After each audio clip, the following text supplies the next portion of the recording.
अस्सलाम वालेकुम। आजकल बहुत सारे पेशेंट ऐसे होते हैं जो ये कंप्लेन करते हैं कि अगर एक मर्तबा हमने सेक्सुअल इंटरकोर्स कर लिया है तो दोबारा हमको सेक्सुअल इंटरकोर्स करने का मन नहीं करता है।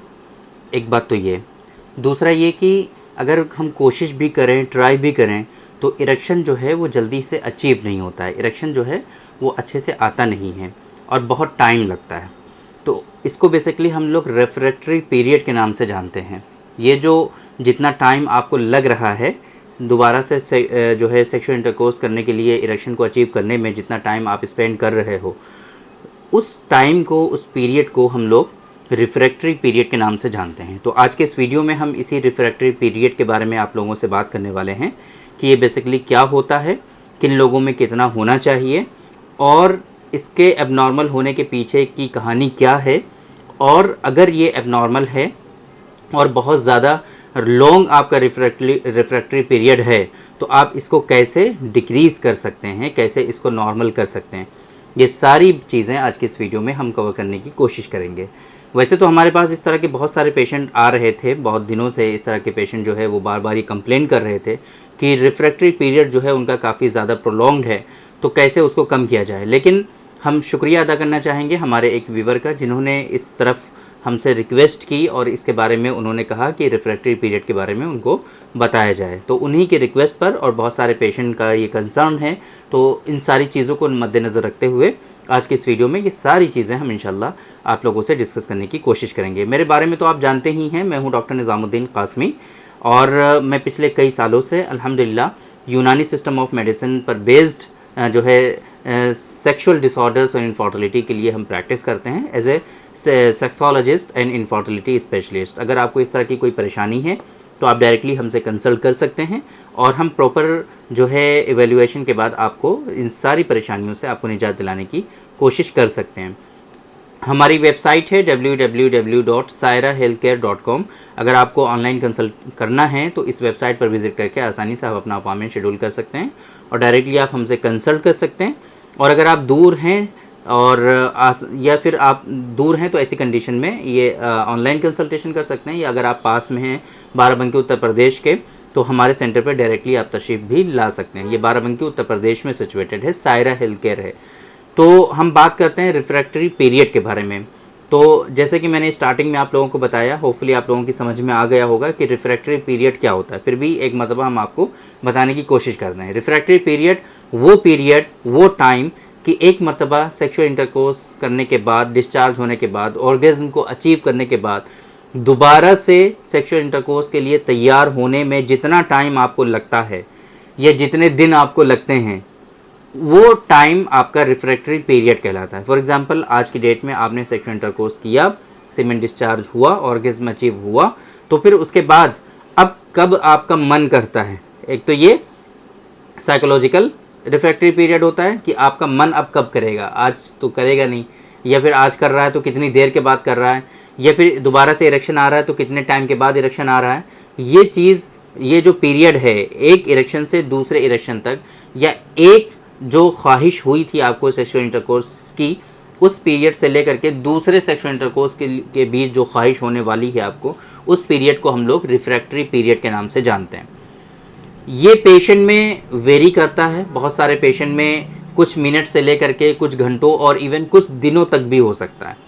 ये डिपेंड करता है आपकी हेल्थ पर, आपके वेट पर, आपकी जो है सेहत के ऊपर, आपकी सोच के ऊपर, थिंकिंग के ऊपर, और आपका जो इन्वायरमेंट है उसके ऊपर, आपके रिलेशन के ऊपर।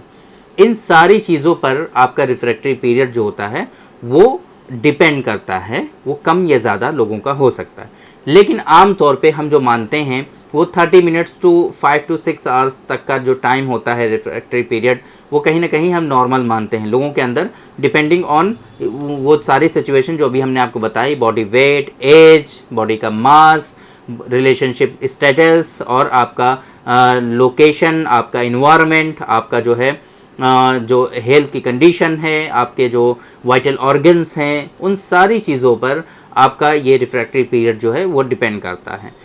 लेकिन आम तौर पे अगर ये आपका 30 मिनट से लेकर के 2 से 4 घंटे तक, इवन 5 to 6 आवर्स तक का भी अगर ये गैप है, कुछ कंडीशंस में एज से रिलेटेड अगर, तो उसको हम लोग नॉर्मल मानते हैं। लेकिन अगर आप यंग हैं, आप बिल्कुल सेहतमंद हैं, तंदुरुस्त हैं, तो 30 मिनट्स टू 1 आवर तक का टाइम जो होता है वो नॉर्मल माना जाता है। इससे ज़्यादा अगर आप टाइम ले रहे हैं दोबारा से प्रिपेयर होने में, तो ये कहीं ना कहीं प्रोलॉन्ग रिफ्रैक्टरी पीरियड की कंडीशन में आता है।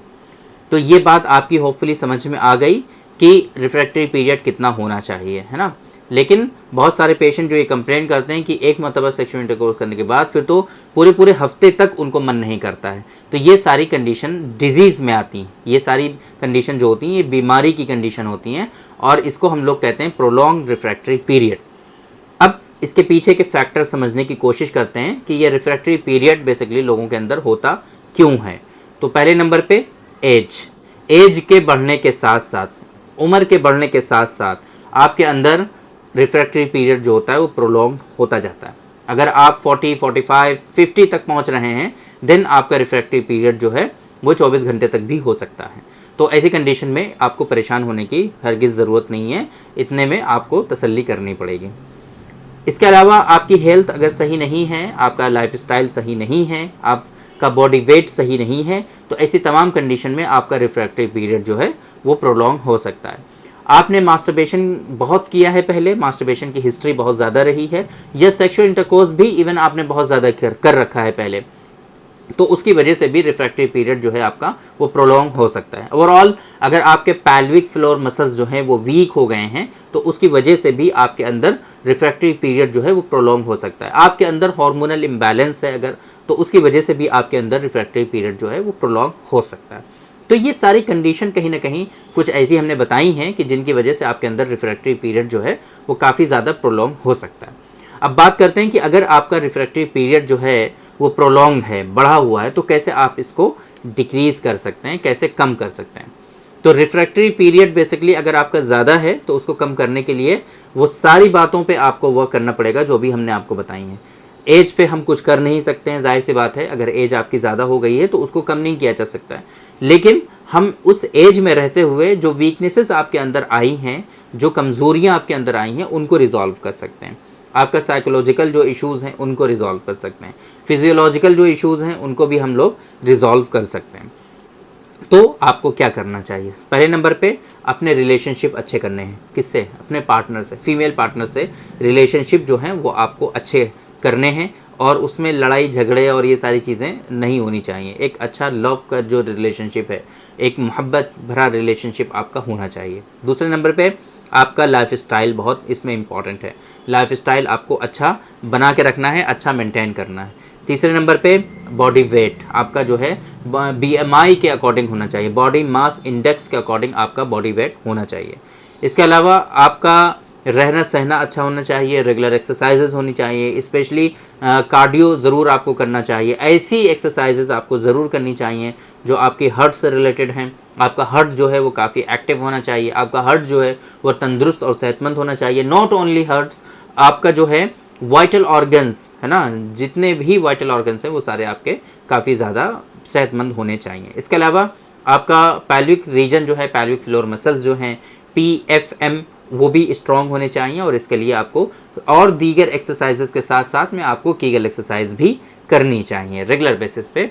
और साथ में कुछ मेडिसिन भी हम आपको बता देते हैं कि जिनका इस्तेमाल करके आप इन वीकनेसेस को जो है रिजॉल्व कर सकते हैं और एक अच्छी सेहत अचीव कर सकते हैं। पहले नंबर पे विंटॉक्स कैप्सूल का आप इस्तेमाल करिए, एक कैप्सूल सुबह शाम। अगर आपको इस तरह की कंडीशन है तो विंटॉक्स कैप्सूल सुबह शाम इस्तेमाल करिए। रेड हॉर्स कैप्सूल एक कैप्सूल सुबह शाम आप इस्तेमाल करिए। डॉक्टर कासमीज़ नुस्खा नंबर 108 नंबर, ये एक चम्मच सुबह शाम आप इस्तेमाल करिए। और अगर आपको ऐसा फील होता है कि प्राइवेट पार्ट के जो मसल्स हैं वो भी वीक हो गए हैं, तो डॉक्टर कासमीज़ नुस्खा नंबर 104 नंबर का जो ऑयल है वो रात को सोते टाइम पूरे पार्ट पे आप अप्लाई करेंगे। ये 4 दवाएं हमने आपको बताई हैं, इन चारों दवाओं को आप 4-5 महीनों तक कंटिन्यूसली इस्तेमाल करेंगे तो इंशाल्लाह साइकोलॉजिकल इश्यूज़, फिजियोलॉजिकल इश्यूज़, आपकी बॉडी से हेल्थ से रिलेटेड इश्यूज़ और बहुत सारे इश्यूज़ आपके वो रिजॉल्व होने लगेंगे, और आपका जो रिफ्रैक्टरी पीरियड है वो डिक्रीज़ होने लगेगा, वो कम होने लगेगा और एक नॉर्मल रेंज में आ जाएगा। ये बात आपकी समझ में आ गई। अकॉर्डिंग टू यूनानी सिस्टम ऑफ मेडिसिन, ये जो कंडीशन है जिसको हम लोग कहते हैं कि एक मरतबा सेक्स करने के बाद दोबारा मन नहीं करता है या फिर जो है आपको जो है इरेक्शन नहीं आता है, तो ये नॉर्मल ही माना जाता है। हमारे यहाँ यूनानी सिस्टम ऑफ मेडिसिन में ये माना जाता है कि आपको मल्टीपल सेक्सुअल इंटरकोर्स नहीं करने चाहिए एक दिन में, एक रात में आपको बार बार सेक्सुअल इंटरकोर्स नहीं करना चाहिए। ये स्पेशली हमारा भी यही मानना है कि आपको बार बार सेक्सुअल इंटरकोर्स नहीं करना चाहिए। और इसको एग्जांपल से ऐसे समझने की कोशिश करिए कि जिस तरीके से आपने लंच किया या ब्रेकफास्ट किया या डिनर किया, तो ऐसे कंडीशन में दोबारा से आप ब्रेकफास्ट, लंच या डिनर करने की ख्वाहिश नहीं होती है। इवन बहुत अच्छा खाना आ जाए तब भी आप थोड़ा सा चख तो सकते हैं, लेकिन पूरा वैसे जैसे आपने पहले खाना खाया है दोबारा से नहीं खा सकते आप। वो एक टाइम पर एक ही मर्तबा होता है। ब्रेकफास्ट अगर आपको करना है तो वो एक दफ़ा ही करेंगे, लंच आपको करना है तो एक दफ़ा ही करेंगे, आपको डिनर करना है तो एक दफ़ा ही करेंगे। ऐसा तो नहीं कि आपने एक मरतबा डिनर किया है फिर आधे घंटे के बाद दोबारा से डिनर करने लगेंगे। एक मरतबा भी ब्रेकफास्ट किया है आपने, फिर 1 घंटे के बाद दोबारा से ब्रेकफास्ट करेंगे, ऐसा नहीं होता है। तो सेम यही कंडीशन है आपके सेक्सुअल इंटरकोर्स की भी, उसमें भी आपको ऐसा ही करना चाहिए और बार बार सेक्सुअल इंटरकोर्स से अपने आप को बचाना चाहिए ताकि आपके अंदर वीकनेसेस ना आने पाएँ। अभी मैंने आपको बताया था कि जिन लोगों में रिफ्रैक्टरी पीरियड प्रोलॉन्ग हो जाता है उन लोगों में कहीं ना कहीं ज़्यादा मास्टरबेशन या ज़्यादा सेक्सुअल इंटरकोर्स की हिस्ट्री होती है, यानी कि ऐसी एक्टिविटी कि जिसकी वजह से आपके प्राइवेट पार्ट पे बहुत ज़्यादा वर्कलोड आया, प्राइवेट पार्ट आपके उसकी वजह से वीक और कमज़ोर हो गए, तो इस वजह से आपके अंदर रिफ्रैक्टरी पीरियड प्रोलॉन्ग होता है। मतलब क्या है इसका सिंपल सा और सादा सा मतलब ये है कि आपके जो मसल्स हैं, आपके जो प्राइवेट पार्ट है वो वीक हो गया, वो कमज़ोर हो गया और इस वजह से रिफ्रैक्टरी पीरियड प्रोलॉन्ग हो गया। तो इस वजह से आपको क्या करना है कि आपको हमेशा एक मरतबा ही सेक्सुअल इंटरकोर्स करना है ताकि आपके अंदर वीकनेसेस और कमज़ोरियाँ जो हैं वो आने ना पाएँ, डेवलप ना होने पाएँ और आप एक सेहतमंद ज़िंदगी का, सेहतमंद सेक्सुअल लाइफ का ज़िंदगी भर आनंद और मज़ा ले पाएँ। तो उम्मीद करते हैं कि आज के इस वीडियो में जो इन्फॉर्मेशन हमने आप लोगों को डिलीवर करने की कोशिश की है वो आप लोगों को ज़रूर समझ में आई होगी और आज की इस वीडियो से आप लोगों को ज़रूर फ़ायदा हुआ होगा। तो थैंक यू वेरी मच, बहुत बहुत शुक्रिया आपका। आज की इस वीडियो में इतना ही। इंशाल्लाह कल फिर मुलाकात होगी आपसे एक दूसरे वीडियो में, हम डिस्कस करेंगे आपसे एक दूसरे टॉपिक पर। तब तक के लिए आप हमें इजाज़त दीजिए। अस्सलाम वालेकुम।